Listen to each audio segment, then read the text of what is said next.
애기야, 엄마가 지켜줄게. 어떻게든 너를 자유로운 곳에 놔줄게. 저는 34살 리명화입니다. 중국 단둥의 한 조선족 식당에서 일하고 있죠. 하지만 제 진짜 신분은 따로 있습니다. 14년 전 20살에 기쁨조로 끌려간 북한 여자입니다. 세상의 모든 사연과 그 깊이를 전해드립니다. 모두 무료인 구독과 좋아요 부탁드립니다. 14년 동안 제 몸은 제 것이 아니었어요. 북한 고위층의 접대부로 살았죠. 그런데 단둥에서 만난 한 한국 남자가 처음으로 저를 사람으로 대해줬습니다. 그리고 지금 34살. 늦은 나이지만 제 뱃속에는 그의 아이가 있어요. 하늘 같은 사연 지금 시작합니다. 새벽 5시 저는 작은 거울 앞에 섰어요. 중국 단둥 조선양 식당 2층 숙소는 항상 이맘때 조용했죠. 다른 종업원들이 잠든 시간, 저만의 시간이었어요. 거울 속 제 얼굴을 바라봤습니다. 34살. 눈가에 잔주름이 생겼고 입가엔 웃지 않는 사람의 선이 그어져 있었어요. 한때는 평양에서 가장 아름다운 여자 중 하나라고 불렸는데 말이죠. 손으로 볼을 쓰다듬었어요. 차갑더군요. 제 손도 제 얼굴도 14년 동안 얼어붙은 채로 살아온 사람의 온도였습니다. 창밖으로 압록강이 보였어요. 강 너머 희미하게 불빛이 보이는 곳, 저곳이 북한이었죠. 여기 단둥에서 압록강까지는 걸어서 얼마 안 되는 거리예요. 너무 가까웠습니다. 도망칠 수도 없을 만큼 세수를 하려고 수도꼭지를 틀었어요. 차가운 물이 손을 타고 흘렀죠. 겨울 새벽이라 물이 얼음장처럼 차가웠지만 저는 개의치 않았어요. 14년 동안 훨씬 더 차가운 것들을 견뎌왔으니까요. 20살 때가 떠올랐습니다. 평양음악무용학교를 막 졸업했을 때였어요. 키가 크고 노래를 잘한다는 이유로 특별 오디션에 선발됐죠. 가수가 되는 줄 알았어요. 국가를 위해 노래하는 영광을 얻은 줄 알았습니다. 어머니는 걱정했어요. 명화야, 그런데 가지 마라. 하지만 저는 듣지 않았죠. 젊은 패기로 가득 차 있었고 제 노래 실력을 믿었으니까요. 첫날 밤을 기억합니다. 호화로운 별장으로 끌려갔을 때, 그곳에서 제가 해야 할 일을 알게 됐을 때, 제 안에 뭔가가 부서지는 소리를 들었어요. 그날 이후 14년 동안 그 소리는 멈추지 않았습니다. 기쁨조. 북한 고위층을 위한 접대부였죠. 제 몸은 제 것이 아니었어요. 국가의 것이었고 그들의 것이었습니다. 거절할 수 없었어요. 거절하면 제 가족이 어떻게 되는지 알고 있었으니까요. 처음 몇 년은 매일 밤 울었어요. 백엔니지 눈물로 젖어 있었죠. 하지만 시간이 지나자 눈물도 나오지 않았습니다. 감정이 얼어붙었어요. 웃는 법도, 우는 법도, 분노하는 법도 잊어버렸죠. 그렇게 11년을 견뎠어요. 20살부터 31까지. 제 20대는 그렇게 사라졌습니다. 30을 넘기자 상황이 달라졌어요. 새로운 젊은 여자들이 들어왔고 고위층들의 관심은 그쪽으로 옮겨갔죠. 저는 점차 밀려났습니다. 어떤 면에서는 안도감이 들었지만 한편으로는 불안했어요. 이제 저를 어디로 보낼까? 3년 전 31살 때 통보를 받았습니다. 중국 단둥으로 가라고요. 외아버리를 위한 식당에서 일하라는 거였죠. 선택권은 없었어요. 명령이었으니까요. 단둥에 도착했을 때 조선양이라는 간판을 봤습니다. 조선족 식당이라고 했지만 사실은 북한이 몰래 운영하는 곳이었어요. 중국 당국도 알면서 모른 척하는 것 같았죠.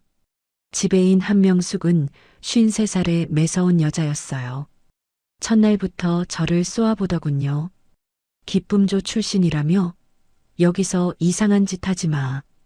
감시하고 있어. 한명숙은 제 과거를 알고 있었고 그걸 빌미로 저를 괴롭혔어요. 가장 힘든 일, 가장 긴 시간이 항상 제 몫이었죠. 하지만 저는 참았습니다. 여기가 평양보다는 나았으니까요. 숙소에는 종업원 6명이 함께 생활했어요.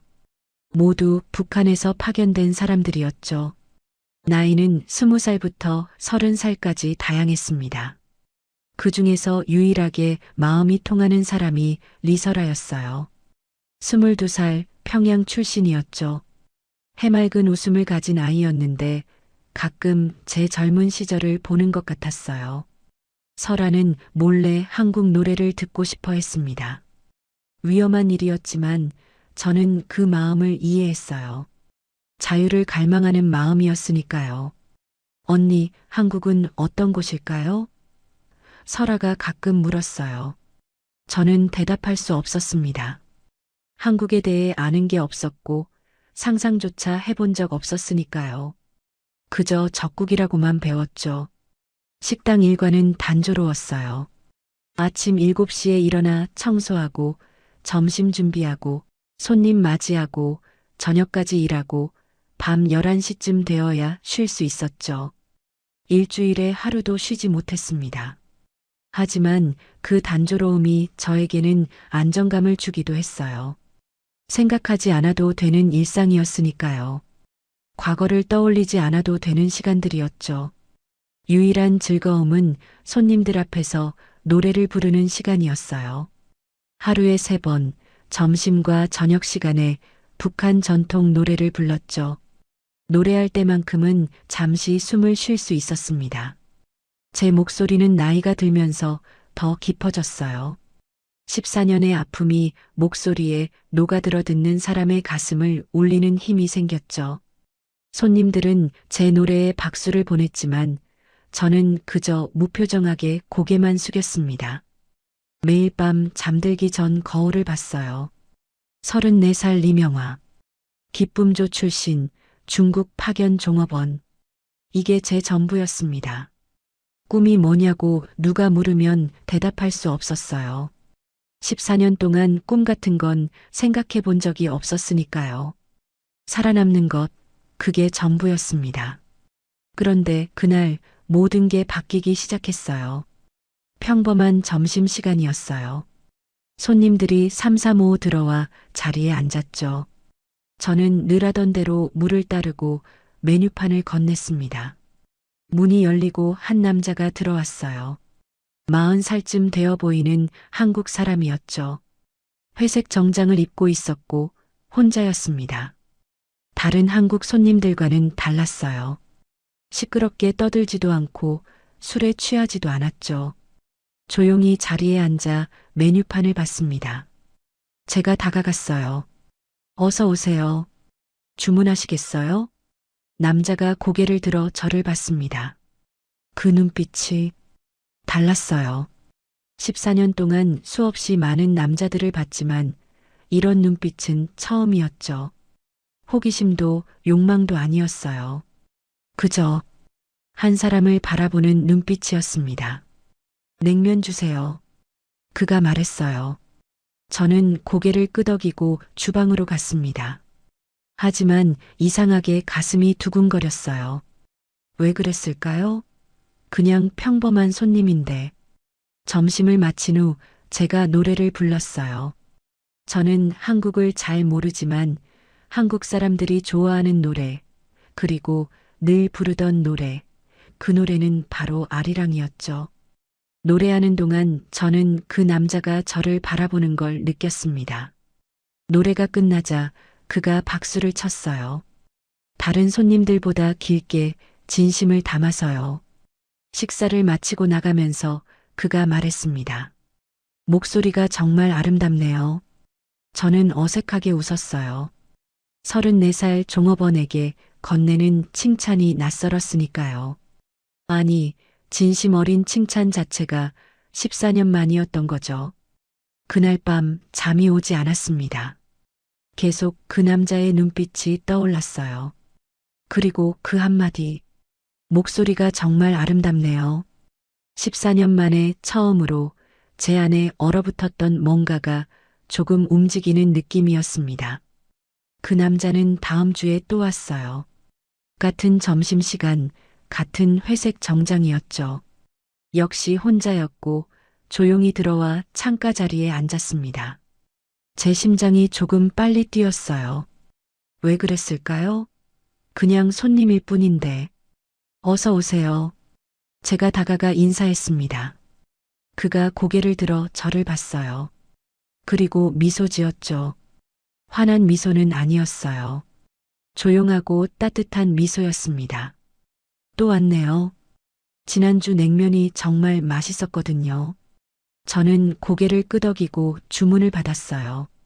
이번에도 냉면이었죠. 그날 이후로 그 남자는 일주일에 2번씩 왔습니다. 매번 점심시간이었고 항상 혼자였어요. 그리고 늘 제 테이블을 요청했죠. 저 손님, 당신만 찾네. 지배인 한명숙이 날카로운 눈초리로 말했어요. 이상한 짓 하지 마. 감시하고 있어. 저는 아무 대답도 하지 않았습니다. 그저 고개만 숙였죠.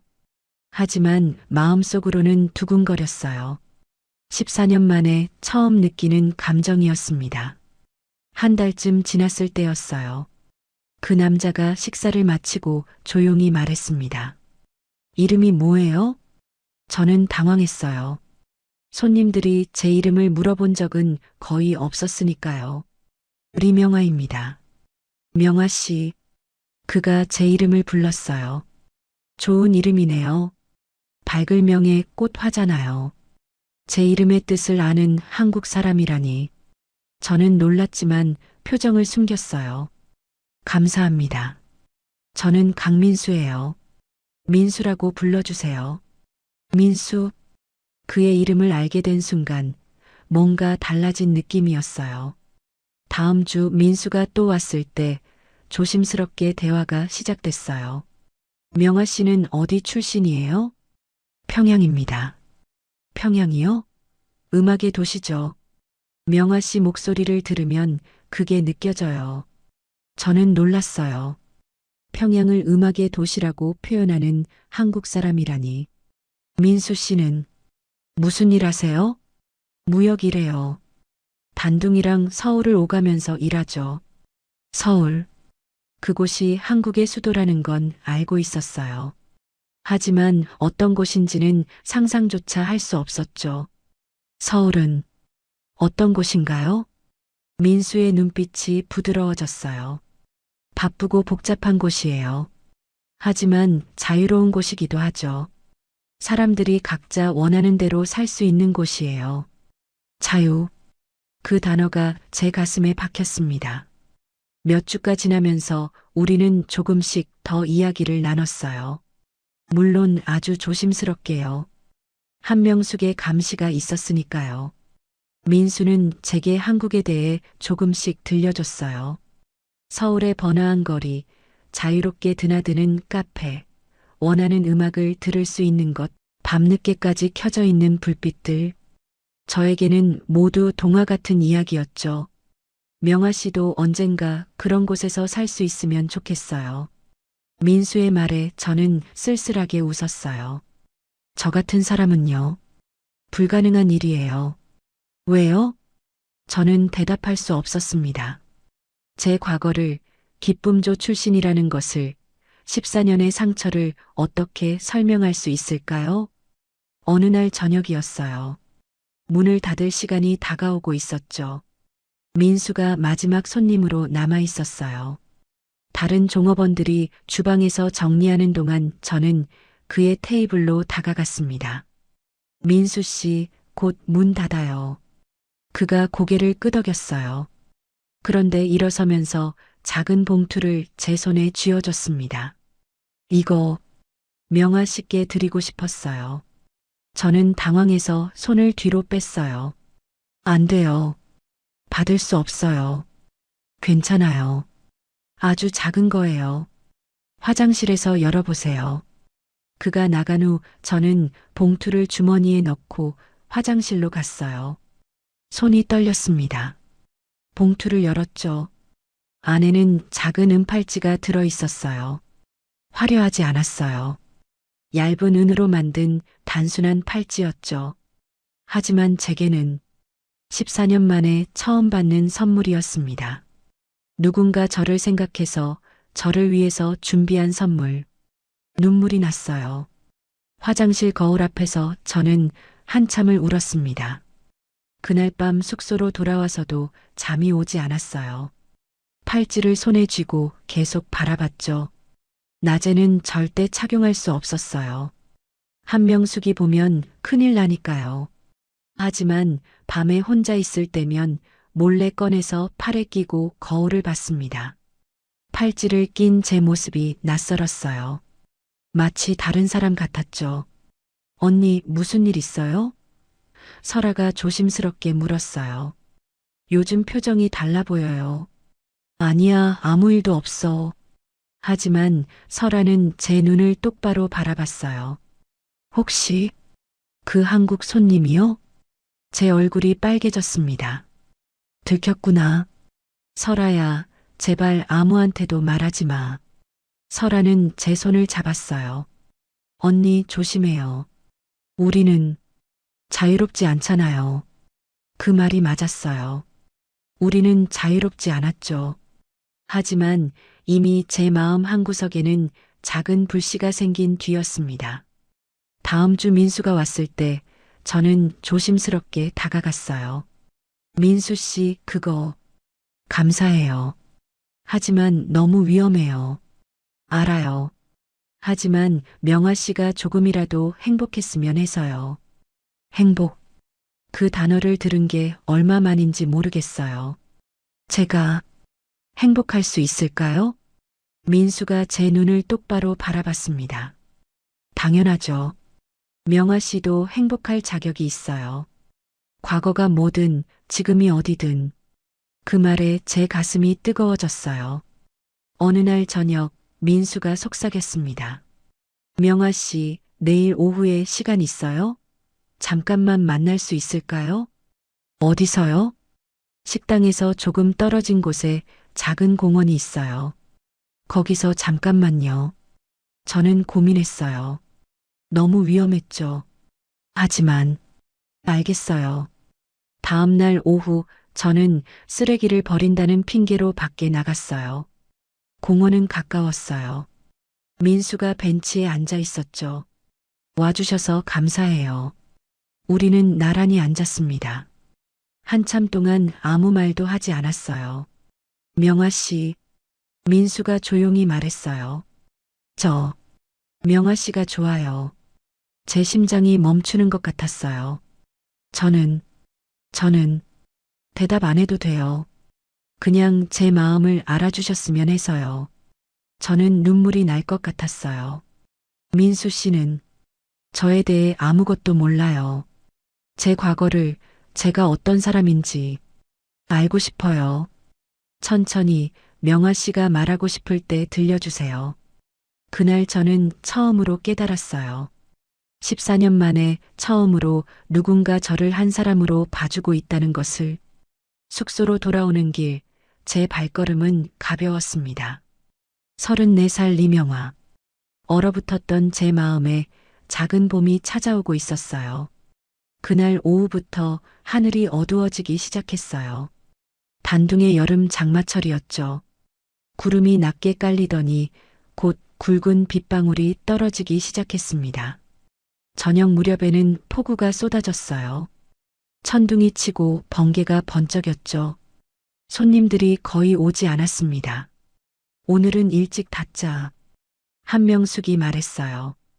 어차피 손님도 없는데. 저녁 8시 우리는 서둘러 정리를 시작했어요. 그때 문이 열렸습니다. 민수였어요. 비에 흠뻑 젖은 채로 들어왔죠. 죄송해요. 아직 식사 가능할까요? 한명숙이 짜증스럽게 대답했어요. 손님, 오늘은 일찍 닫아요. 그럼 민수가 저를 봤어요. 명아 씨, 잠깐 나올 수 있어요? 제 심장이 빠르게 뛰었습니다. 손님, 안 돼요. 종업원이 근무 시간에 나갈 수 없어요. 한명숙이 가로막았죠. 중요한 일이에요. 10분만요. 한명숙이 저를 날카롭게 쳐다봤어요. 하지만 민수가 돈을 몇 장 꺼내 테이블에 놓자 표정이 바뀌었습니다. 10분이에요. 그 이상은 안 돼요. 저는 얼떨결에 밖으로 나갔어요. 빗줄기가 거세게 쏟아지고 있었죠. 민수가 우산을 펼쳐 제 머리 위로 받쳐줬습니다. 미안해요. 갑자기 이렇게 부르면 곤란하시죠? 무슨 일이에요? 민수가 잠시 망설이더니 말했어요. 명아 씨, 오늘 밤 당신 시간 좀 주시겠어요? 제 얼굴이 뜨거워졌습니다. 무슨, 오해하지 마세요. 그냥 감시 없이 이야기하고 싶어요. 조용한 곳에서 차라도 마시면서요. 빗소리가 우리 대화를 감쌌어요. 너무 위험해요. 들키면 알아요. 하지만 명아 씨와 제대로 이야기 나눠본 적이 없잖아요. 항상 식당에서 다른 사람들 눈치 보면서만. 저는 고민했어요. 머릿속으로는 안 된다고 외쳤지만 가슴은 다른 대답을 하고 있었죠. 어디로 가는데요? 멀지 않아요. 조용한 곳이에요. 저는 깊게 숨을 들이마셨습니다. 1시간만요. 그 이상은 안 돼요. 민수의 얼굴에 미소가 번졌어요. 우리는 빗속을 걸었습니다. 민수의 차가 근처에 대기하고 있었어요. 차를 타고 얼마 가지 않아 작은 호텔 앞에 섰습니다. 네온 사인이 빗물에 번져 보였죠. 여기가 카페가 문을 닫아서요. 여기 로비에 조용한 공간이 있어요. 하지만 로비에 들어서자 민수가 말했어요. 로비도 시끄럽네요. 그냥 방에서 이야기할까요? 편하게요. 제 손이 떨렸습니다. 민수 씨, 명아 씨, 저를 믿어주세요. 아무 일도 안 일어나요. 그냥 이야기하고 싶어요. 저는 고개를 끄덕였어요. 왜 그랬을까요? 왜 따라갔을까요? 아마도 14년 만에 처음으로 제가 선택한 일이었기 때문일 거예요. 방은 작았어요. 하지만 깨끗했죠. 하얀 침대, 작은 탁자, 창문 너머로 빗줄기가 보였습니다. 민수가 에어컨을 켰어요. 시원한 바람이 불어왔죠. 앉으세요. 편하게요. 저는 탁자 옆 의자에 앉았어요. 민수는 침대 끝에 앉았죠. 우리 사이에는 충분한 거리가 있었습니다. 뭐 마실래요? 물? 차? 물 주세요. 민수가 냉장고에서 생수를 꺼내 건넸어요. 저는 한 모금 마셨죠. 한참 동안 침묵이 흘렀습니다. 빗소리만 들렸어요. 명아 씨, 민수가 조용히 말했어요. 저, 명아 씨에 대해 더 알고 싶어요. 뭘 알고 싶은데요? 모든 걸요. 명아 씨가 좋아하는 것, 싫어하는 것, 꿈꾸는 것. 저는 쓸쓸하게 웃었어요. 꿈이요? 저는 14년 동안 꿈 같은 거 꿔본 적 없어요. 왜요? 저는 창밖을 바라봤습니다. 빗줄기가 세차게 내리고 있었죠. 제가 어떤 사람인지 아세요? 북한에서 온 사람이요. 노래를 잘 부르는 사람이요. 그것만이 아니에요. 저는 깊게 숨을 들이마셨어요. 그리고 처음으로 입을 열었습니다. 저는 20살 때 평양에서 기쁨조로 끌려갔어요. 민수의 표정이 굳어졌어요. 14년 동안 저는 제 몸이 제 것이 아니었어요. 국가의 것이었고 그들의 것이었죠. 말하면서 눈물이 났어요. 14년 동안 누구에게도 말하지 못했던 이야기였으니까요. 매일 밤 죽고 싶었어요. 하지만 죽을 용기도 없었죠. 그냥 살아있기만 했어요. 민수가 다가와 제 옆에 앉았어요. 하지만 손을 대지는 않았죠. 저는 깨끗하지 않아요. 더럽혀진 사람이에요. 명아 씨, 그러니까 민수 씨는 저한테 이러면 안 돼요. 저 같은 사람한테 좋다고 하면 안 돼요. 민수가 조용히 말했어요. 명아 씨, 과거는 명아 씨가 아니에요. 뭐라고요? 과거에 무슨 일이 있었든 그건 명아 씨 잘못이 아니에요. 명아 씨가 선택한 것도 아니잖아요. 제 눈에서 눈물이 흘러내렸어요. 저는 명아 씨가 좋아요. 지금의 명아 씨요. 강하고 아름답고 살아있는 명아 씨요. 그 말에 제 안에 뭔가가 무너져 내렸습니다. 14년 동안 쌓아 올린 벽이 무너지는 느낌이었어요. 저는 울었어요. 한참을 울었죠. 민수는 그저 제 곁에 앉아 조용히 기다려줬습니다. 울음이 멈췄을 때 민수가 물었어요. 명아 씨, 한국 가고 싶으세요? 뭐라고요?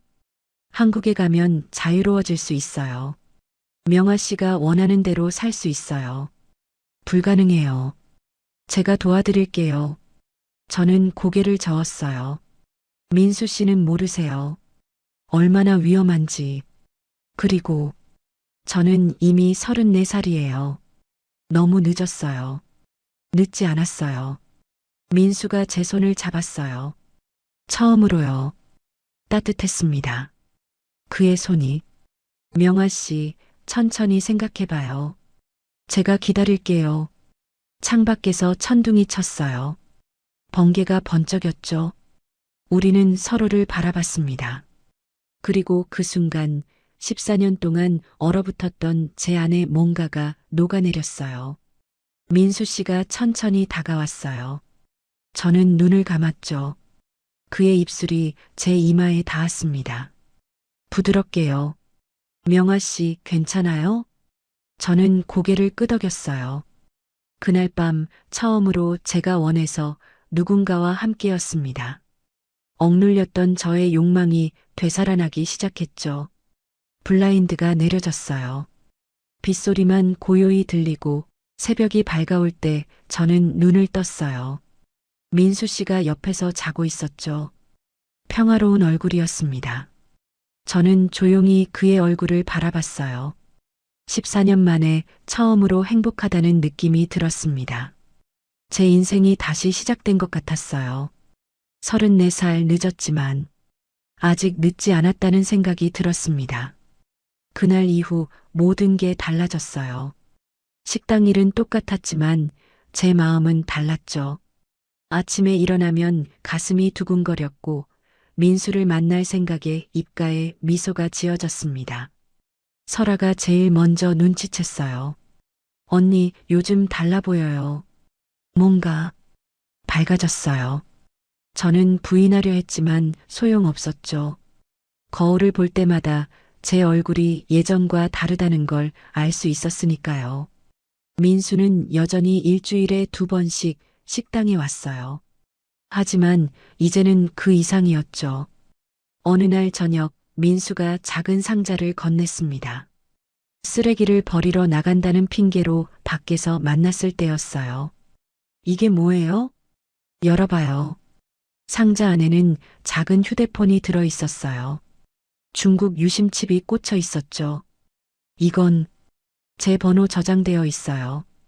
급할 때 연락해요. 밤에 문자도 하고요. 너무 위험해요. 들키면 조심하면 돼요. 명아 씨, 저는 명아 씨랑 더 이야기하고 싶어요. 저는 휴대폰을 옷 속에 숨겼어요. 심장이 빠르게 뛰었죠. 그날 밤부터 우리는 문자를 주고받기 시작했어요. 화장실에 숨어서 이불 속에서 다른 종업원들이 잠든 새벽에 저는 처음으로 누군가와 자유롭게 대화를 나눴습니다. 오늘 점심 맛있었어요. 명아 씨 목소리 듣고 싶네요. 잘 자요. 좋은 꿈 꿔요. 짧은 문자였지만 제게는 세상 전부였어요. 일주일에 한두 번 저는 몰래 민수를 만났습니다. 쓰레기를 버린다는 핑계로, 장을 본다는 핑계로, 은행에 간다는 핑계로 한명숙의 눈을 피해 조심스럽게 움직였죠. 민수는 저를 작은 식당에 데려갔어요. 한국인이 운영하는 허름한 곳이었지만 저에게는 특별했습니다. 비빔밥 먹어봤어요? 아니요. 그럼 오늘 먹어봐요. 비빔밥이 나왔을 때 저는 놀랐어요. 밥에 각종 야채가 가득했었고 고추장과 계란 후라이가 올려져 있어요. 이렇게 먹는 거예요. 민수 씨가 시범을 보여줬습니다. 한 입 먹었을 때 달콤한 참기름 냄새와 신선한 야채의 맛이 입안에 퍼졌어요. 맛있었습니다. 어때요? 맛있어요. 민수 씨가 웃었어요. 제가 행복해하는 모습을 보며 기뻐하는 얼굴이었죠. 한국 가면 더 맛있는 음식 많아요. 명아 씨 좋아할 거예요. 한국. 그 단어가 점점 현실적으로 느껴지기 시작했어요. 어느 토요일 저녁 민수가 저를 영화관에 데려갔습니다. 영화 본 적 있어요? 평양에서 몇 번. 선전 영화요. 오늘은 진짜 영화 봐요. 어두운 상영관에 앉았을 때 저는 긴장했어요. 사람들이 많았고 불이 꺼졌죠. 민수가 제 손을 잡았습니다. 어둠 속에서요. 영화 내용은 잘 기억나지 않아요. 그저 민수의 손만 느껴졌으니까요. 따뜻했고 단단했고 안전했습니다. 영화가 끝나고 밖으로 나왔을 때 저는 말했어요. 이게 평범한 사람들의 삶이구나. 뭐가요? 비빔밥 먹고 영화 보고 손잡고 걷는 거요. 이게 평범한 사람들이 하는 거잖아요. 민수가 걸음을 멈췄어요. 명아 씨도 평범한 사람이에요. 평범하게 행복할 자격이 있어요. 그 말에 제 눈시울이 뜨거워졌습니다. 하지만 현실은 녹록지 않았어요. 한명숙의 감시가 점점 심해졌죠. 리명아, 요즘 자주 나가는데? 무슨 일 하는 거야? 장 보러 가요. 필요한 거 사러요. 거짓말하지 마. 내가 다 보고 있어. 한명숙의 눈빛이 날카로워졌어요. 저는 더 조심해야 했습니다. 석 달쯤 지났을 때였어요. 민수가 조심스럽게 물었습니다. 명아 씨, 한국 가는 거 생각해 봤어요? 우리는 강변 벤치에 앉아 있었어요. 압록강이 조용히 흐르고 있었죠. 민수 씨, 저는 진심이에요. 명아 씨랑 함께 한국에 가고 싶어요. 불가능해요. 왜요? 저는 강을 바라봤습니다.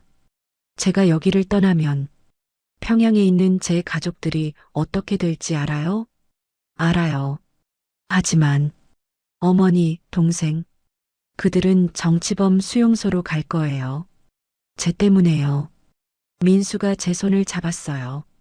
그럼 명아 씨는 평생 여기 갇혀 살 거예요? 가족 때문에? 저는 대답할 수 없었어요.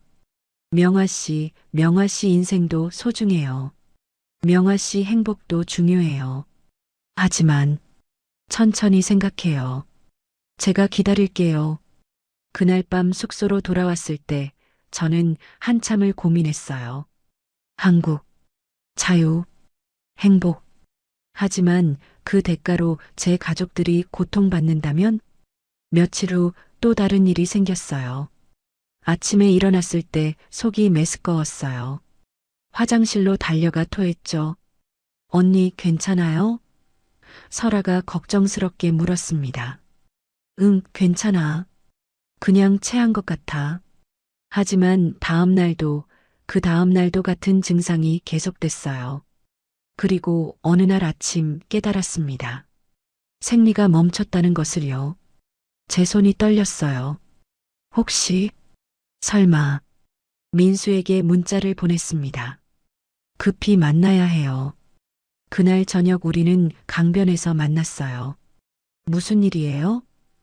민수가 걱정스럽게 물었죠. 저는 떨리는 목소리로 말했습니다. 민수 씨, 저 생리가 안 와요. 민수의 표정이 굳어졌어요. 얼마나 됐어요? 한 달 반쯤이요. 그리고 아침마다 토해요. 민수가 제 손을 꽉 잡았습니다. 병원 가봐야 해요. 안 돼요. 여기서 병원 가면 들통나요. 그럼 우리는 서로를 바라봤어요. 만약 정말 임신이라면? 34살 파견 종업원이 한국 남자의 아이를 임신했다면? 명아 씨, 민수가 단호하게 말했어요. 확인해야 해요. 제가 조용한 병원 알아볼게요. 저는 고개를 끄덕였습니다. 하지만 가슴 한쪽에서는 묘한 감정이 올라왔어요. 두려움과 동시에 기대였을까요? 혹시 제 뱃속에 새 생명이 있다면? 14년 만에 처음으로 제가 선택한 사랑에서 온 아이라면? 그날 밤 저는 조용히 배에 손을 얹었어요. 혹시 숨쉬고 있는 거니? 대답은 없었지만 제 심장은 빠르게 뛰고 있었습니다. 일주일 후 민수 씨가 조용한 병원을 알아냈어요. 단둥 외곽의 작은 산부인과였죠.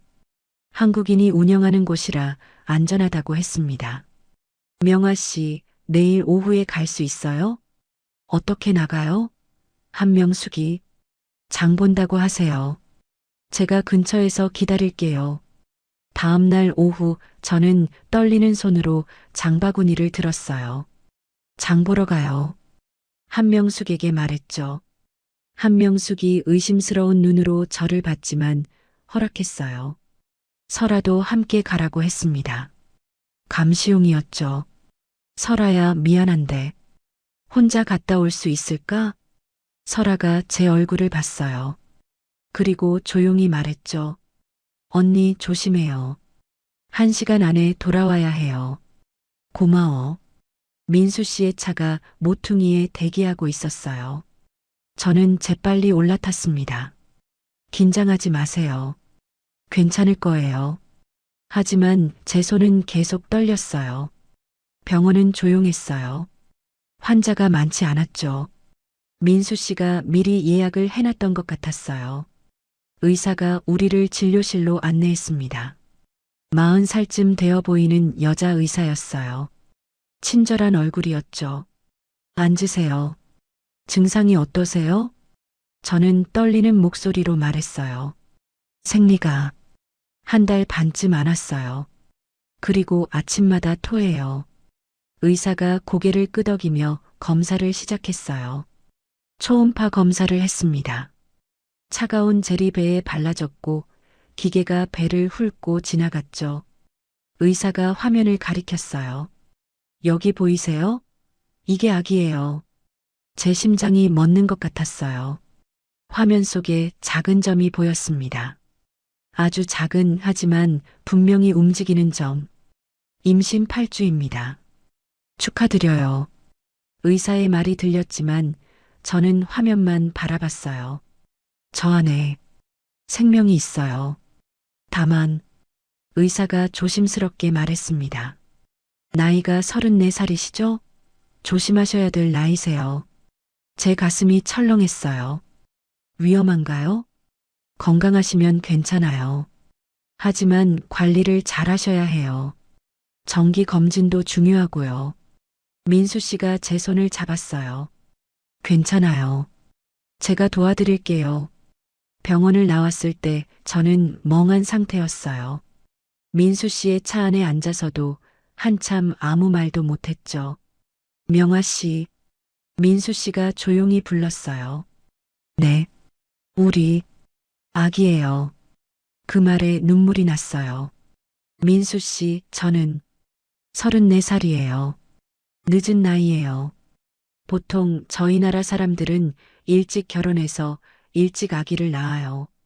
늦지 않았어요. 의사가 조심해야 할 나이라고 했어요. 건강하시면 괜찮다고 했어요. 명아 씨 건강해요. 저는 울었어요. 한참을 울었습니다. 민수 씨, 저 같은 사람이 엄마가 되어도 되나요? 민수 씨가 제 손을 꽉 잡았어요. 명아 씨는 훌륭한 엄마가 될 거예요. 저는 믿어요. 하지만 현실은 달랐어요. 숙소로 돌아가는 길, 제 머릿속은 복잡했죠. 임신, 34살, 한국 남자의 아이. 발각되면 어떻게 되는 걸까요? 그날 밤 저는 설아를 화장실로 불렀어요. 설아야, 너한테만 말할게. 설아가 긴장한 얼굴로 저를 봤어요. 언니, 무슨 일이에요? 저는 깊게 숨을 들이마셨습니다. 나 임신했어. 설아의 얼굴이 새하얗게 변했어요. 언니, 진짜요? 8주래. 오늘 병원 다녀왔어. 설아가 제 손을 붙잡았습니다. 손이 차가웠어요. 언니, 어떡해요? 들키면. 알아. 그래서 도망가야 해. 도망가요? 어디로요? 한국. 설아가 눈을 크게 떴어요. 한국요? 그럼 언니 가족들은? 제 가슴이 찢어지는 것 같았어요. 알아. 어머니랑 동생. 그들은 수용소로 갈 거야. 그런데도요? 저는 배에 손을 얹었어요. 하지만 이 아이는 저한테는 마지막 기회일지도 몰라. 34살 늦은 나이잖아. 설아가 울기 시작했어요. 언니, 저도 데려가 주세요. 뭐, 저도 여기서 평생 살고 싶지 않아요. 언니 따라갈게요. 저는 설아를 꼭 안았습니다. 설아야, 고마워. 하지만 너무 위험해. 언니 혼자보다 둘이 더 나아요. 제가 도와줄게요. 우리는 한참을 껴안고 울었어요. 다음 날 민수 씨에게 말했습니다. 민수 씨, 저 결심했어요. 뭐요? 한국에 갈게요. 이 아기랑 함께요. 민수 씨의 눈에 눈물이 고였어요. 명아 씨, 하지만 설아도 같이 가야 해요. 혼자 두고 갈 수 없어요. 알겠어요. 준비할게요.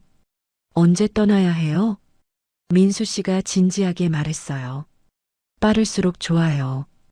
배가 부르기 전에 움직여야 해요. 얼마나 걸려요? 준비하는데 일주일. 그리고 이동하는데 2주일쯤요. 제 손이 배 위에 갔어요. 애기야, 조금만 버텨. 엄마가 꼭 지켜줄게. 하지만 문제가 생겼어요. 한명숙이 저를 불렀습니다. 리명아, 요즘 자주 나가는데 뭐 하는 거야? 장 보고 은행 가고. 거짓말. 내가 다 알아봤어. 한국 남자 만나고 있지? 제 얼굴이 굳어졌어요. 아니에요. 정말로? 한명숙이 비웃었어요. 증거 있어. 누가 봤대? 제 등에 식은땀이 흘렀습니다. 일주일 안에 그 남자 끊어. 안 그러면 평양에 보고한다. 지배인님, 일주일이야. 알아들었지? 한명숙이 나간 후 저는 주저앉았어요. 일주일. 임신 9주가 되는 날이에요. 민수 씨에게 급히 문자를 보냈습니다. 들켰어요. 일주일 안에 움직여야 해요. 답장이 곧 왔어요. 알겠어요. 준비 당길게요. 이틀 후 새벽 움직입니다. 저는 휴대폰을 꼭 쥐었어요. 이틀 후면 저는 이곳을 떠나는 거예요. 평양에 있는 어머니, 동생을 두고요. 배에 손을 얹었습니다. 애기야, 미안해. 엄마 때문에 할머니랑 고모를 못 보게 될 거야. 하지만 엄마는 너를 자유로운 곳에서 낳아주고 싶어. 그날 밤 저는 잠을 이룰 수 없었어요. 이틀 후면 모든 게 바뀝니다. 성공하면 자유, 실패하면 생각하고 싶지 않았어요. 하지만 한 가지는 확실했어요. 34살 임신 9주. 저는 제 인생에서 처음으로 제가 진짜 원하는 선택을 하고 있었습니다. 이틀 후 새벽 3시였어요. 저는 침대에 누워 있었지만 한숨도 자지 못했죠. 옆에서 설아도 뒤척이고 있었어요. 민수 씨에게서 문자가 왔습니다. 차 대기 중. 준비됐어요? 저는 설아를 조용히 흔들었어요. 설아야, 일어나. 가야 해. 우리는 조심스럽게 일어났습니다. 작은 가방 하나씩만 챙겼어요. 옷 몇 벌, 중요한 것들만요. 저는 마지막으로 숙소를 둘러봤어요. 3년을 살았던 곳이었죠. 하지만 돌아보지 않기로 했습니다. 뒷문으로 나갔어요. 문고리를 돌릴 때 삐걱 소리가 났고 저는 숨을 죽였죠. 다행히 아무도 깨지 않았어요. 밖은 어두웠습니다. 가로등도 거의 없었고 달빛만 희미하게 비추고 있었죠. 민수 씨의 검은색 차가 불을 끄고 대기하고 있었어요. 우리는 재빨리 차에 올라탔습니다. 가방은 뒤에 넣어요. 빨리요. 민수 씨가 시동을 걸었어요. 엔진 소리가 새벽 공기를 갈랐죠. 괜찮아요? 민수 씨가 물었습니다. 네. 가요. 차가 출발했어요. 조선양 식당이 점점 멀어졌죠. 저는 뒤를 돌아봤습니다. 어둠 속에 식당 건물이 보였어요. 그리고 그 너머 압록강 건너편이 북한이었죠. 가슴이 찢어지는 것 같았어요. 어머니, 동생, 미안해. 정말 미안해. 설아가 제 손을 잡았어요. 그 손도 떨리고 있었죠. 차는 단둥을 벗어나 남쪽으로 향했습니다. 어디로 가는 거예요? 제가 물었어요. 일단 베이징 쪽으로요. 거기서 남쪽으로 내려갑니다. 얼마나 걸려요? 운남성까지. 며칠 걸릴 거예요. 쉬엄쉬엄 가야 해요. 검문소도 있고요. 며칠. 임신 9주의 몸으로요. 밤새 차를 달렸어요. 새벽 무렵 작은 모텔에 들어가 잠시 쉬었죠. 하지만 저는 잠을 잘 수 없었어요. 속이 울렁거렸고 불안감이 밀려왔습니다. 화장실로 달려가 토했어요. 설아가 등을 쓸어주었죠. 언니 괜찮아요? 응. 입덧이야. 약은요? 없어. 그냥 참아야 해. 다음 날 아침 다시 출발했어요. 고속도로를 달렸습니다. 창밖으로 중국의 광활한 풍경이 펼쳐졌죠. 하지만 저는 그 풍경을 즐길 여유가 없었어요. 계속 속이 메스꺼웠고 몸이 나른했습니다. 명아 씨, 물 마셔요. 민수 씨가 생수를 건넸어요. 고마워요. 한 모금 마셨지만 곧 토할 것 같았어요. 조금만 참아요. 곧 쉴게요. 점심때쯤 휴게소에 들렀어요. 민수 씨가 음식을 사왔지만 저는 먹을 수 없었죠. 드셔야 해요. 아기 위해서라도요. 먹으면 토해요. 조금만이라도요. 겨우 빵 한 조각을 먹었어요. 그것도 물로 억지로 넘겼죠. 설아가 걱정스럽게 저를 봤어요. 언니, 병원 가야 하는 거 아니에요? 안 돼. 지금은 못 가. 조금만 더 버티자. 사흘째 되는 날이었어요. 중국 남부 지역에 도착했습니다. 날씨가 더워졌고 공기가 습했어요. 민수 씨가 한 남자를 만났어요. 브로커였죠. 이분들이요? 브로커가 저희를 봤습니다. 네. 부탁합니다. 라오스까지 데려다 드릴게요. 하지만 위험해요. 각오하셔야 해요. 브로커가 저를 유심히 봤어요. 임신하셨어요? 제 얼굴이 굳어졌어요. 어떻게? 배가 조금 나왔어요. 몇 주예요? 9주요. 브로커가 고개를 저었어요. 힘들 거예요. 정글길이 험해요. 괜찮아요. 갈 수 있어요. 34이시라고 들었는데 괜찮으시겠어요? 제 가슴이 철렁했어요. 그래도 가야 해요.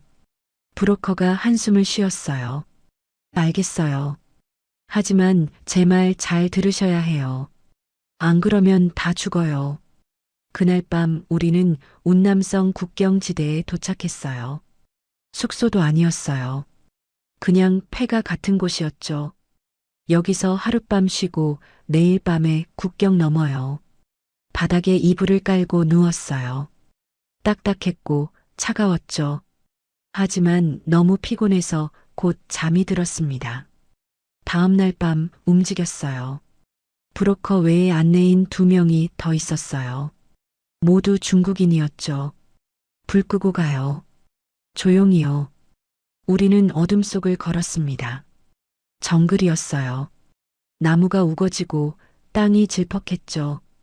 제 발이 지늘게 빠졌어요. 신발이 무거웠습니다.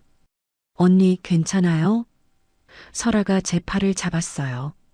응, 괜찮아. 하지만 몇 걸음 가지 못해 숨이 찼어요. 배가 당기기 시작했죠. 잠깐 쉬어야겠어요. 안 돼요.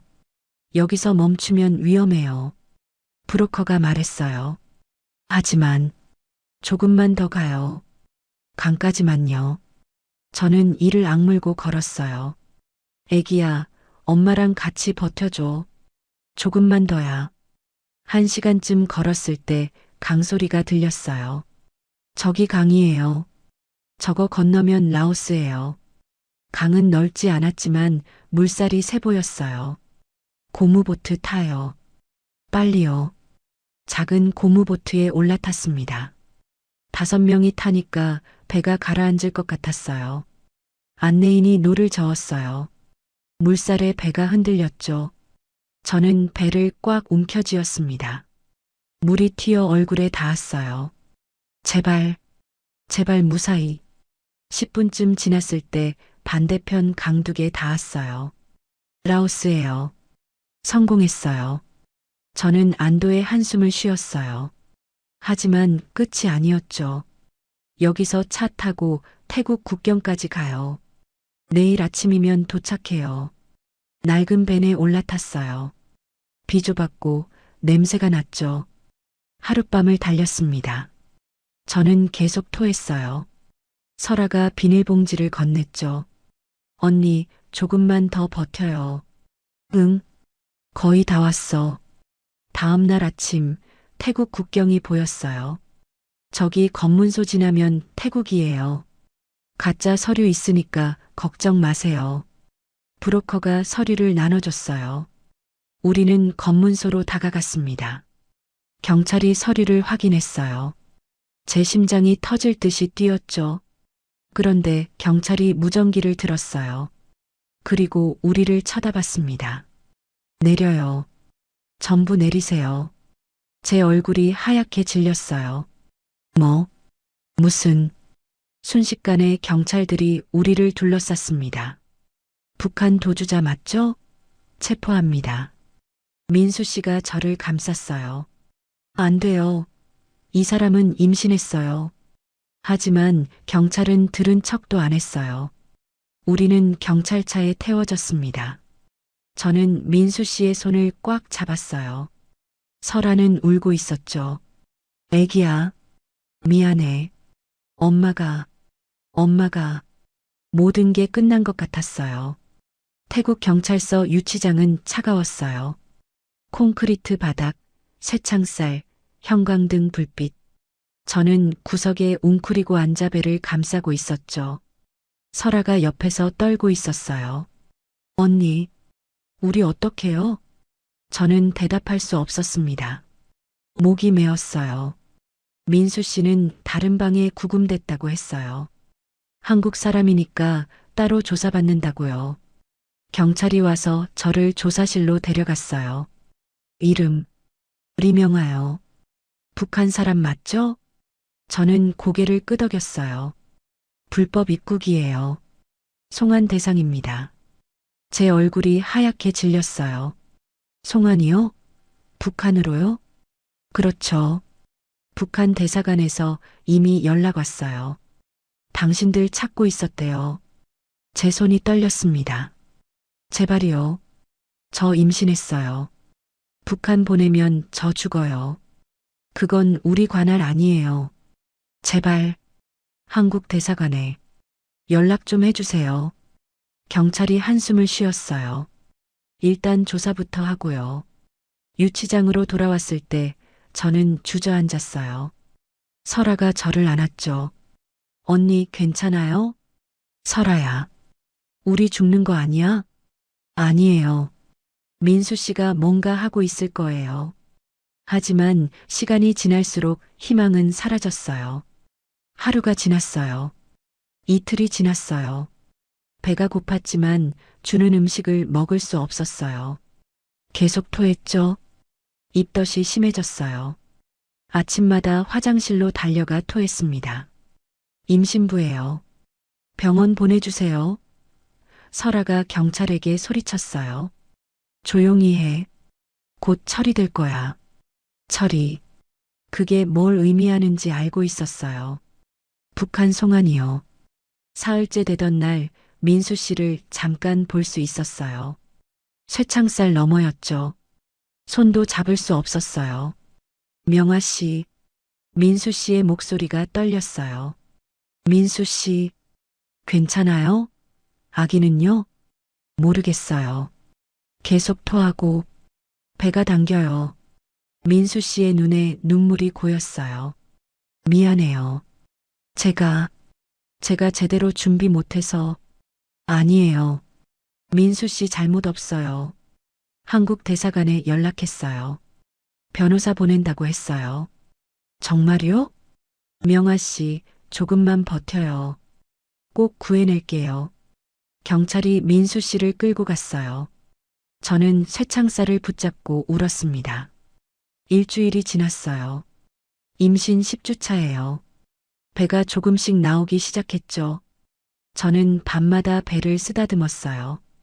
애기야, 미안해. 엄마가 너를 이런 곳에. 설아가 제 등을 두드려줬어요. 언니, 우리 나갈 수 있을 거예요. 어떻게? 북한이 우리 송환하라고 압박하잖아. 한국 대사관도 우리 보호하려고 할 거예요. 하지만 현실은 달랐어요. 열흘째 되던 날 경찰이 왔어요. 리명화, 리설아. 내일 북한 대사관 직원이 와요. 인계 절차 시작합니다. 제 심장이 멎는 것 같았어요. 안 돼요. 제발요. 법대로 하는 거예요. 저 임신했다고요. 아기 있어요. 북한으로 돌아가서 낳으세요. 설아가 울부짖었어요. 안 돼요. 우리 죽어요. 북한 가면 죽는다고요. 하지만 경찰은 나가버렸어요. 저는 그 자리에 주저앉았습니다. 내일이면 모든 게 끝나는 거예요. 그날 밤 저는 한숨도 잘 수 없었어요. 배에 손을 얹고 계속 울었죠. 애기야, 미안해. 엄마가 너를 지켜주지 못했어. 새벽이 되었어요. 저는 차가운 바닥에 누워 천장을 바라봤습니다. 이렇게 끝나는구나. 하지만 아침 8시쯤 갑자기 소란이 일어났어요. 경찰들이 바쁘게 움직이고 누군가 큰 소리로 이야기하는 게 들렸죠. 그리고 한국말이 들렸어요. 리명화 씨, 리설아 씨, 한국 대사관 변호사입니다. 제 심장이 뛰기 시작했어요. 경찰이 유치장 문을 열었어요. 나와요. 면회해요. 조사실로 갔어요. 거기에 정장 입은 한국 남자가 서 있었죠. 리명화 씨 맞으시죠? 저는 한국 대사관에서 나온 변호사 김준호입니다. 저는 고개를 끄덕였어요. 말이 나오지 않았죠. 임신하셨다고 들었어요. 몇 주예요? 10주 차예요. 변호사가 서류를 꺼냈어요. 우리가 태국 법원에 긴급 신청했어요. 북한 송환 중지 가처분이요. 그게 뭐예요? 일단 북한으로 보내는 걸 법적으로 막는 거예요. 그동안 우리가 당신들 한국행을 추진할 거예요. 제 눈에서 눈물이 쏟아졌어요. 정말요? 하지만 시간이 걸릴 거예요. 북한이 강하게 반발하고 있어서요. 얼마나요? 한 달, 길면 2달. 저는 배를 만졌어요. 한 달이면 임신 14주. 2달이면 많이 힘들 거예요. 견딜 수 있어요. 기다릴게요. 명화 씨, 변호사가 진지하게 말했어요. 언론에 공개할 거예요. 임신한 탈북 여성, 북한 송환 위기. 국제 여론을 만들어야 해요. 네, 뭐든지 해주세요. 그날부터 상황이 바뀌었어요. 한국 언론이 보도하기 시작했어요. 국제인권 단체들이 성명을 냈죠. 태국 정부가 압박을 받았어요. 한 달이 지났어요. 배가 확실히 나왔죠. 간수가 저를 보며 말했어요. 임신부라서 따로 방 줄게요. 음식도 좀 더 챙겨줄게요. 작은 방으로 옮겼어요. 설아와 함께요. 조금 더 따뜻했고 침대도 있었어요. 민수 씨도 한국 대사관 보호를 받게 됐다고 했어요. 2달째 되던 날 변호사가 왔어요. 얼굴에 미소가 있었죠. 명아 씨, 좋은 소식이에요. 제 심장이 뛰었어요. 태국 법원이 판결했어요. 당신들 한국행 허가했어요.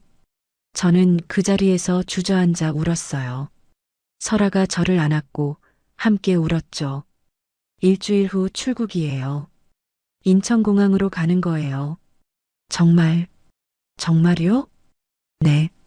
축하해요, 명아 씨. 당신과 아기 살았어요. 저는 배를 쓰다듬었어요. 애기야, 들었어? 우리 살았어. 한국 가는 거야. 2달간의 지옥 같은 시간이었어요. 하지만 이제 끝났어요. 34살, 임신 16주 차. 저는 마침내 자유를 향해 가고 있었습니다. 일주일 후, 저는 인천공항에 도착했어요. 비행기에서 내려 한국 땅을 밟았을 때, 저는 그 자리에 무릎을 꿇었습니다. 고맙습니다. 정말 고맙습니다. 설아도 옆에서 울고 있었어요. 국정원 직원들이 우리를 맞이했어요. 리명아 씨, 리설아 씨, 대한민국에 오신 걸 환영합니다. 환영. 그 단어가 이렇게 따뜻할 줄 몰랐어요. 공항에서 바로 조사시설로 갔어요. 일주일 동안 조사를 받았죠. 신원 확인, 탈북 경위, 북한에서의 생활. 모든 걸 말해야 했어요. 기쁨조 이야기를 할 때가 가장 힘들었어요.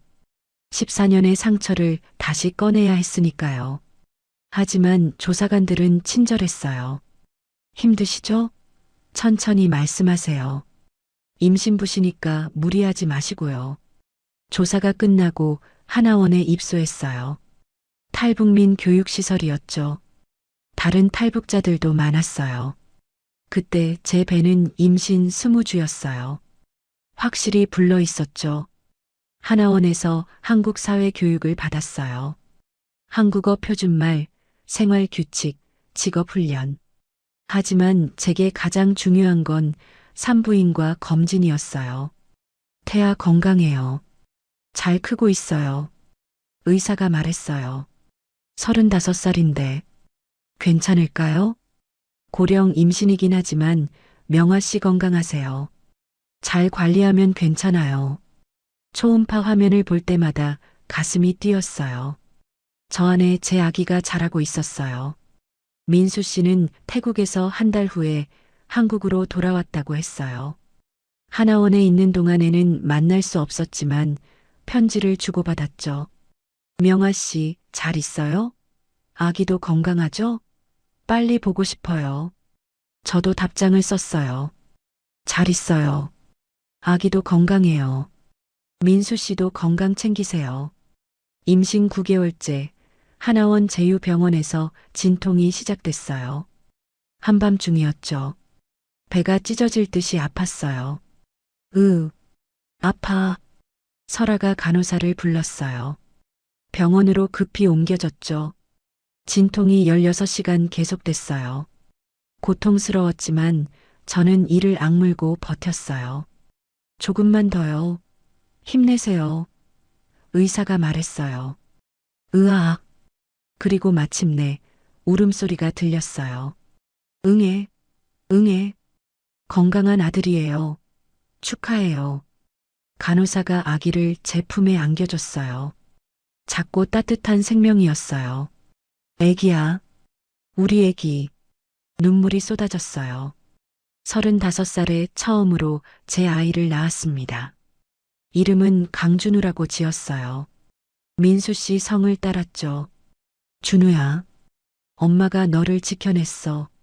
자유로운 곳에서 낳아줬어. 하나원 직원이 민수 씨에게 연락했어요.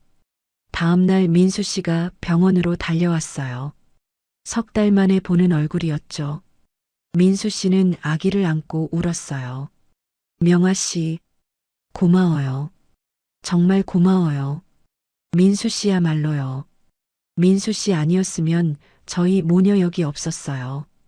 우리는 한참을 아기를 보며 울었습니다. 하나원 수료 후 저는 서울에 작은 아파트를 얻었어요.